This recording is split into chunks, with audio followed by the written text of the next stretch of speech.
Here's how to contact TurboTax by phone. There's a help section in the upper right-hand corner. When we click on that bubble, a little chat window will pop out. And what we can do here is basically say, talk to a specialist. And that's going to pull open, or that's going to basically respond to you with a few options like calling, asking the community. You may be even able to connect to someone through chat, but I'm going to say call us.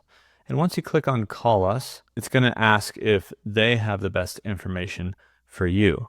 And so they'll use this information for that conversation only. So you make sure that all of that information is correct. You can say, I want to make a change, or that looks good.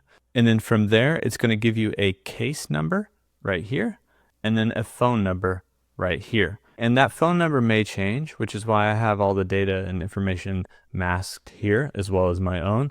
But that phone number is not the real phone number that we have highlighted. You need to actually go through this little help window and make sure that they confirm everything and give you a case number, and then they will give you a phone number. But basically in that help chat, say talk to a specialist, and then you can say call us. And that's how you can contact TurboTax by phone.